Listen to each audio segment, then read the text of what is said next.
Hey guys, welcome. I'm Lee and this is Camry Under the Hood. Today we're going to go take this customer's car for a test drive. This is a 1966 Spitfire Mark II and I'm going to take my daughter along for a ride and she's going to ask us some questions about this car. Let's go.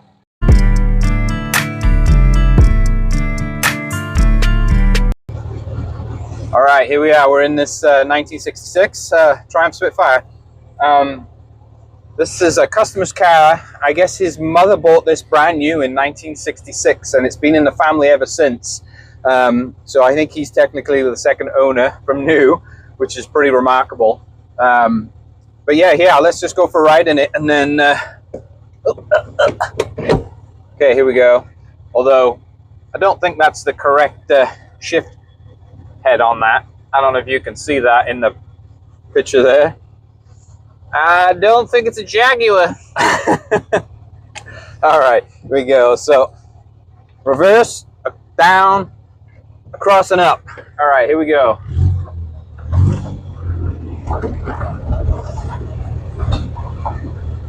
How'd you feel about sitting on the other side of the car there, Lola? Feels a little weird. You think it's weird? You should try and drive it. You have to go up driving in the UK. That's the hardest part, driving on an American road in a right-hand drive car. That's, my brain is like, oh, what's going on? It's glitching. It's like, I should be on the other side.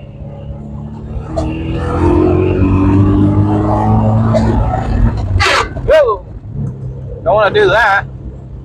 Just call me Mr. Gear Grinder. No, I definitely don't want to do that. So I guess a little bit about these. Did a little digging on it. I wondered, the Mark II, I guess, was a little different than the Mark I, where it had a few more different upgrades. The floor was a little different. It was a little bit more horsepower for export, but I'm assuming this one, being a right-hand drive, was actually bought in the UK and then shipped over. Now this is what I gotta remind myself. Stay by the ditch, stay by the ditch, stay by the ditch. Don't go in this.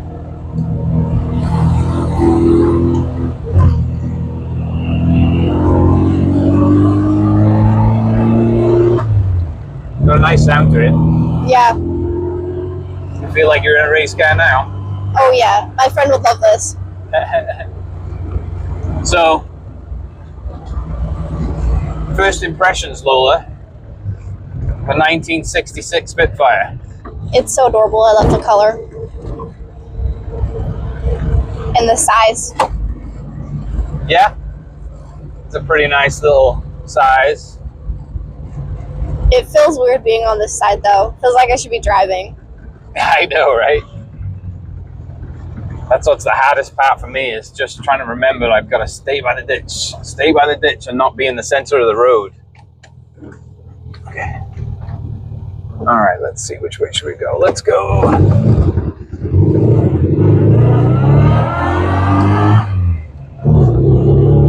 But it is weird how like small the car is.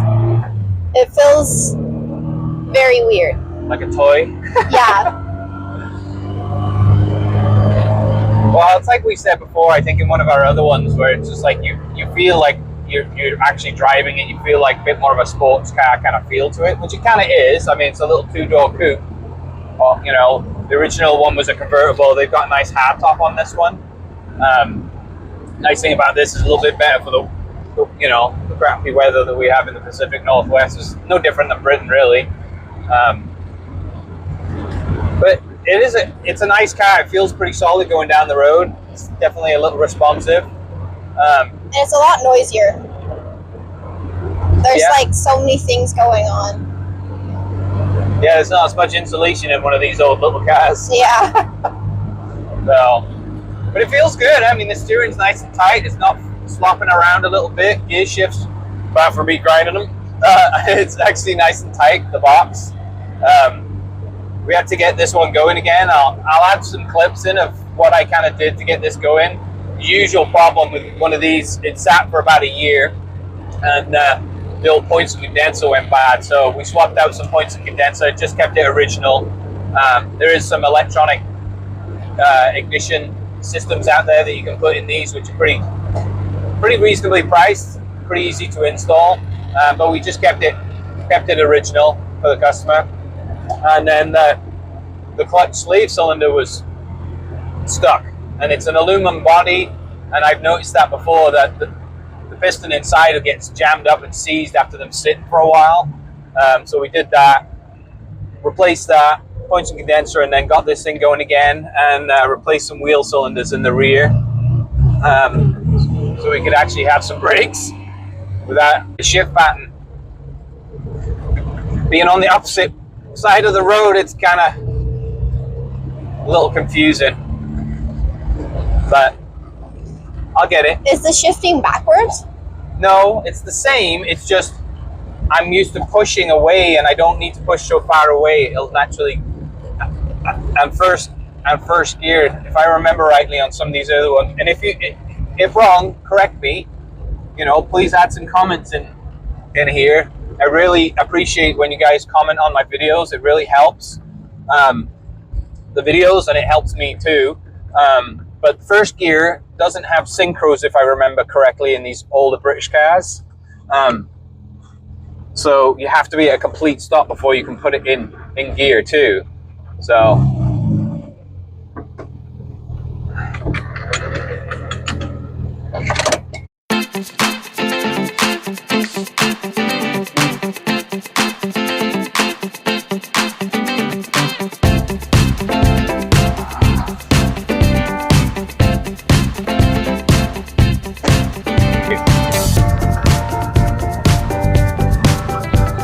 what a lovely day for a drive.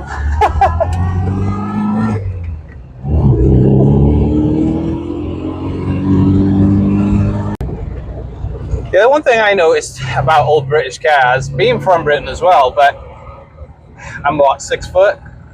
The hardest thing I find in some of these cars is they're so tight and so crammed. I'm like, I don't know if the average British person was small or something back in the 60s, but I always find the pedals are always really close together. My shoes are always catching each pedal, struggling, you know, like to not touch the accelerator and the brake at the same time, or trying to push the clutch all the way down and then it hits the box in the middle. This one's not as bad as some of them, but like driving some bug-eyed Sprites and things like that, man, and MG midgets, I am just not built for those cars. They were definitely built for smaller people, that is for sure. But I do really enjoy driving these. Growing up in the UK, it was, even there they were rare to see. I mean, when I was a kid in the 80s, you just didn't see this kind of stuff. You know, it's just like, it's a shame because they're really cool. I'm sure people will be back home saying, oh no, I see them all the time, but I don't think so. Maybe some MGs. I felt like MGs was a lot more popular. I think they sold a lot more units than Triumph. Definitely the Spitfire for sure. They didn't. And I know in the States, at least in the States, when working over here at First, we had, oh my gosh, droves and droves and droves of MGBs all day long. Triumphs, a lot of TR6s. I think the TR6 sold really well here in the States. Few of the TR4s, but mainly TR6. They were really, really popular. And occasionally you'll get to see a TR3. In fact, there's actually 2 on this island, which is really, really surprising. I've only seen a few in my whole entire life, but then all of a sudden there's 2 on a tiny little island. But it's on days like today, I mean, it's driving something like this is really fun. I mean, it's just so beautiful outside. You know, the view's pretty. You could just cruise. You don't have to be ripping along 50 miles an hour. You can be going 30, 40, or like my daughter Lola just said a minute ago, she's like, we're doing 40? I was like, yeah. So I don't know if she felt like we were going faster or slower, but it doesn't matter. Do 40 miles an hour and it's pleasant, you know, to just cruise. I mean, this is what they're really for. I mean, the ultimate would be is to have the hard top off right now and just cruise with the sunshine, right? Yeah. That'd be pretty cool. So Getting a little blinded right now though with the sun. well, we'll flick this around in a minute here, and we'll probably get a better view.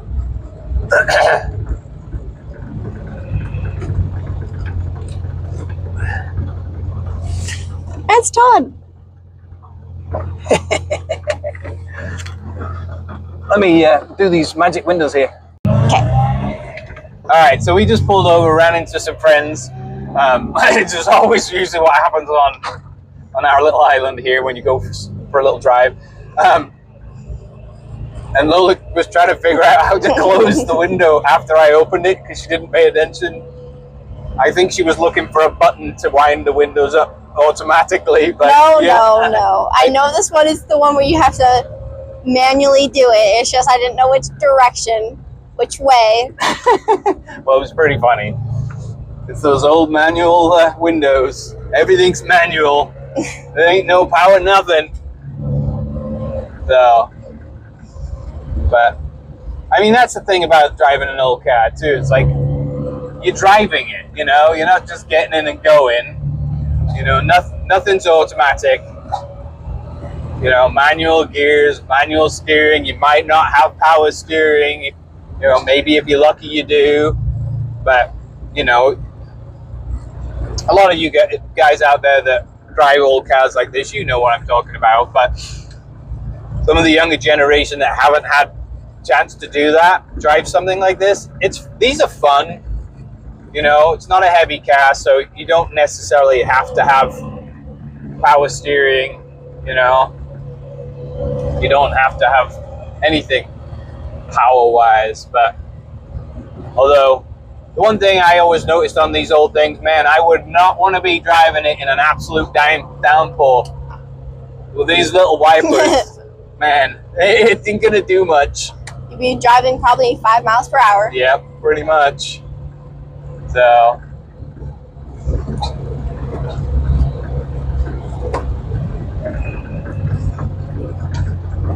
I think Lola's still having a hard time being on the other side of the road car there. Yeah, especially because it's so small. It feels like we should be closer to like the yellow line. Yeah. Yeah, because I mean, compared to some American cars, it almost feels like half the size. You know, there ain't no room in the middle for an extra person. It is what it is, right? There's just barely enough room for the gear shifter in between us. It is nice going along these like smaller roads here. It feels nicer. The roads on the island are very similar to what you would be driving if you were in the UK. A lot of the back roads, they're, you know, single lane roads. I mean, this is a double lane road, but they're a little narrower, and I don't know. I just feel like it's meant to be on an island, or meant to be on a small place like this. You know, this is not something you'd want to be driving around like, I don't know, Austin, Texas, or like Seattle in, you know, rush hour traffic, or even just going stop-start all through these the traffic lights and stop signs and all that kind of stuff. It would just get old really fast. I mean, this is really what it's designed for. It's just to get out and cruise, you know. And then one of these days, we'll get Lola driving one of these vintage cars, and we'll have to get her opinion on what they're like to drive. Yeah. So, which will be pretty fun.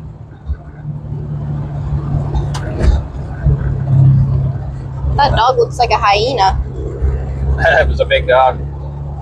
Or if there's anybody out there that wants to get on the channel and know of anybody that's got a cool old car that may need working on, may need to get running again, shoot us a comment down below or hit us up with our email just on the channel there. We can always come to you if you're somewhere relatively close, or we can figure that out sometime. But yeah, always want to get new cars on the channel and test drive. We want to know some more story about the car. I think that's pretty fun. We all like to know the history about the car, especially when they get into this age and older. You know, they've lived a longer life than some of us, you know, and I bet, man, if they could tell us the story, that would be pretty cool, wouldn't it? If you could hear the story of the car. I think it makes it like 10 times more valuable. knowing the story. It's not like just an old car. It's like this old car lived here and did this, and this family had it for this many years. Yeah, totally. That would be cool. I would like to know that. The actual full history of a car would be cool. Especially when they get 50, 60, 70 years old. It's like, you think of all the different drives that car's been on and all the different people that have driven it. And then the unique thing is sometimes when you get some of these cars, like this one's only 2 owners, right? So the son has the car now and his mother bought it brand new in 66. Two owners. That's pretty crazy. And some cars that only have one owner from new and can be like 50, 60 years old, they've had it like their whole life. It's just those are just such unique stories.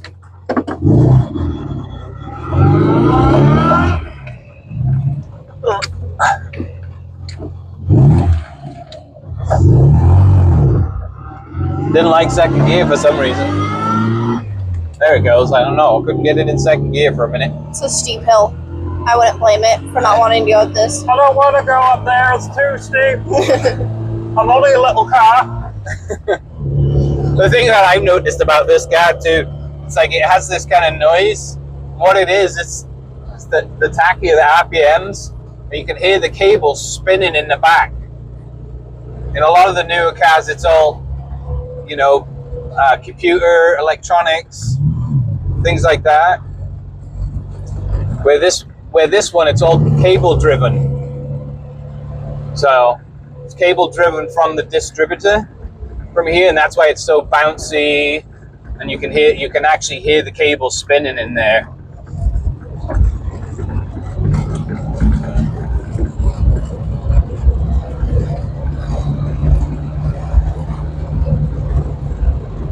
I don't know. I thoroughly enjoyed the test drive today. It's been a long time since I've driven a Spitfire. I think this is only the second one I've actually ever driven. But it's been a fun day.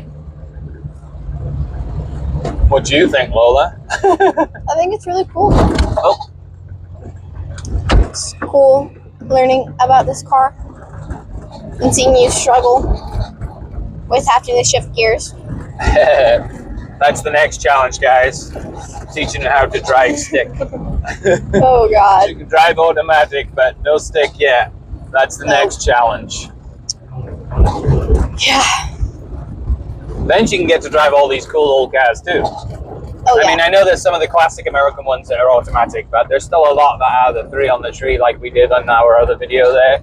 If you haven't checked that video out, just pop on our channel there, and there's 1941 with the old 3-speed.